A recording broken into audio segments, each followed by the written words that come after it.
Bismillahirrahmanirrahim. Assalamualaikum warahmatullahi wabarakatuh. Perkenalkan, nama saya Rifatin Alia.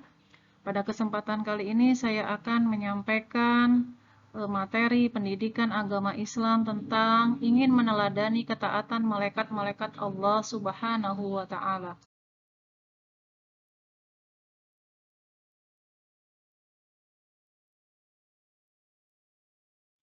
Terlebih dahulu, saya akan menyampaikan tujuan daripada materi ini adalah yang pertama, menjelaskan makna iman kepada malaikat-malaikat Allah. 2. Menyebutkan dalil nakli tentang iman kepada malaikat. 3. Menyebutkan sifat-sifat malaikat. 4. Menjelaskan tugas-tugas malaikat. 5. Menjelaskan keterkaitan tugas malaikat dengan perbuatan. 6. Mengidentifikasi perilaku beriman kepada malaikat. 7. Menunjukkan contoh perilaku beriman kepada malaikat. Adapun makna iman kepada malaikat Allah. Yang pertama, siapa itu malaikat? Malaikat adalah makhluk Allah yang diciptakan dari cahaya. Sementara makna iman kepada malaikat adalah percaya dan yakin bahwa Allah Subhanahu wa Ta'ala menciptakan malaikat dari cahaya atau nur untuk mengantar dan mengurus alam semesta. Dalil nakli iman kepada malaikat adalah terdapat di dalam Al-Quran, surat Al-Anbiya, ayat 19. A'udzu billahi minasyaitonir rajim.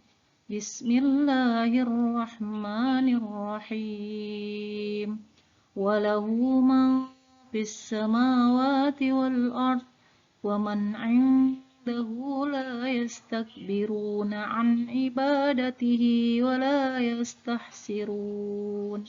Yang artinya, hanya miliknya siapa yang di langit dan di bumi, malaikat-malaikat yang di sisinya tidak mempunyai rasa angkuh untuk menyembahnya dan tidak pula merasa letih.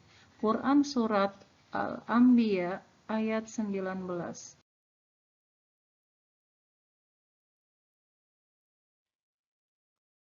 Sifat-sifat malaikat. Yang pertama, malaikat memiliki sifat yaitu selalu patuh kepada Allah Subhanahu wa Ta'ala dan tidak pernah berbuat maksiat kepadanya.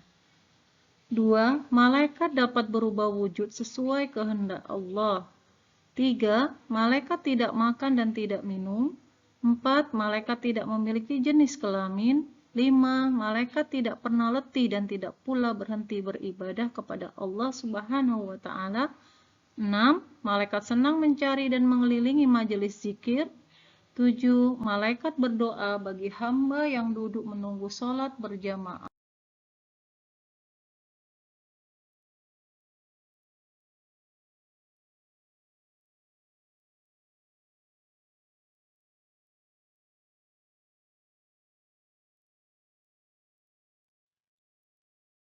Baik, adapun tugas-tugas malaikat.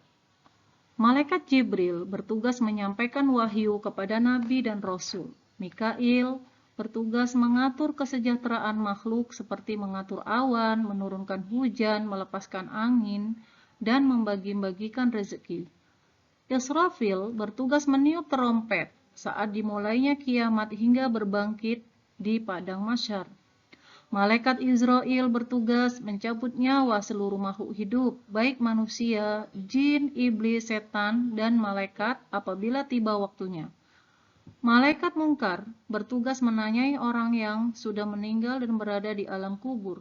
Malaikat Nakir bertugas menanyai orang yang sudah meninggal dan berada di alam kubur.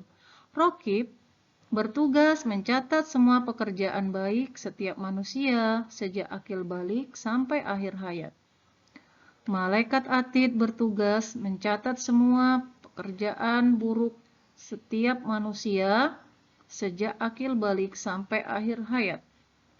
Malaikat Ridwan bertugas menjaga dan mengatur kesejahteraan penghuni surga. Dan yang terakhir, Malaikat Malik bertugas menjaga dan mengatur siksa bagi para penghuni neraka. Berikutnya yaitu perilaku yang menunjukkan beriman kepada malaikat Allah Subhanahu wa Ta'ala. Yang pertama, iman kepada malaikat Jibril. Contoh perilakunya yaitu selalu berusaha mencari dan memohon hidayah kepada Allah, bersyukur dengan cara banyak berbagi ilmu. Iman kepada malaikat Mikail, yaitu berusaha secara maksimal untuk mencari rezeki yang baik dan halal. Iman kepada malaikat Israfil, contoh perilakunya yaitu selalu memohon kepada Allah Subhanahu wa Ta'ala agar diselamatkan dalam menghadapi musibah dan huru-hara dunia maupun di saat terjadinya hari kiamat.